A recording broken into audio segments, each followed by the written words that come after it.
Mereka yang setelah menggenggam suatu posisi, jabatan, atau kekuasaan lantas enggan dan takut melepaskan, meninggalkan, dan menyerahkan kepada penggantinya. Singkat kata, kekuasaan sangat memabukkan dan sering membuat si pemegang lupa melepaskannya. Begitulah kira-kira apa yang biasa dan wajar terjadi dalam dunia politik, sosial, dan kemasyarakatan. Selamat datang di Jejak Lukman dalam episode Upaya untuk Melanggengkan Kekuasaan. Perpanjangan masa jabatan kepala desa sedang ramai diperbincangkan oleh publik.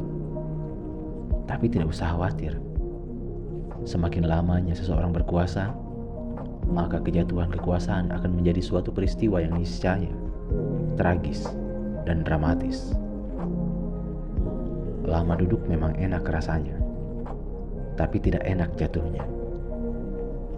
Demikian slogan ini saya berikan untuk mereka yang melakukan upaya untuk melanggengkan kekuasaan.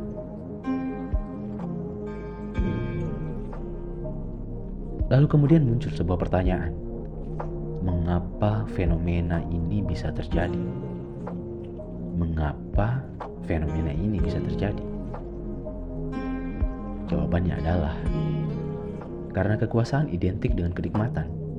Kekuasaan adalah kenyamanan. Kekuasaan adalah keamanan. Ketika ego dalam diri manusia menguasainya, maka mekanisme pertahanan diri dalam bentuk reaction formation akan muncul secara otomatis. Mereka takut kehilangan semua itu, bahkan khawatir akan kehilangan dirinya sendiri. Self-security akan mendominasi perasaannya, dan semuanya itu berakibat memabukkan yang membuat seseorang tak ingat akan jati diri manusia yang terbatas.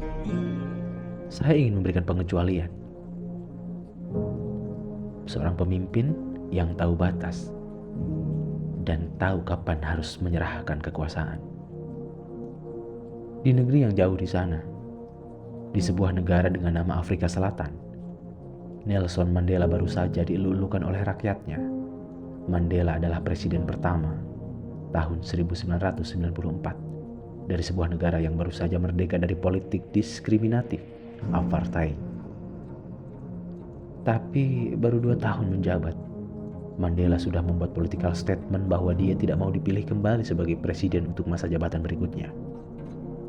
Padahal, menurut hitung-hitungan politik, dia diinginkan rakyatnya untuk menjadi presiden seumur hidup. Karena keperkasaannya dalam menyelamatkan Afrika Selatan dari politik rasialis dan perang saudara.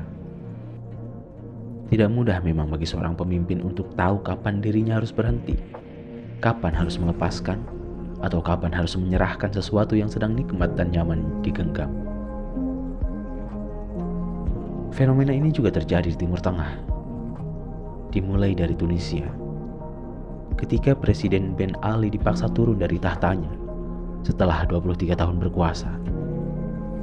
Semula orang tak menyangka bahwa Ben Ali yang memerintah mutlak di negaranya begitu mudah untuk digulingkan.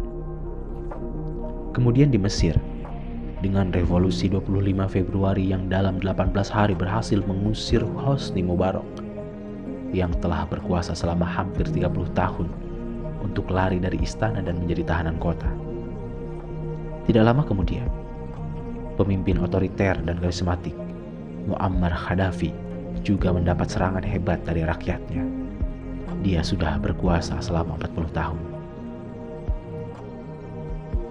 Dari banyaknya kisah para pemimpin yang lama berkuasa, namun tidak enak jatuhnya, saya juga sedang membayangkan bahwa ke depan akan ada banyak kepala desa yang jatuh secara tragis. Padahal Nelson Mandela sudah memberikan contoh bahwa know your limit dan tahu diri justru membuat happy landing dan tidak terjungkal seperti yang dialami tokoh-tokoh yang sudah saya ceritakan tadi.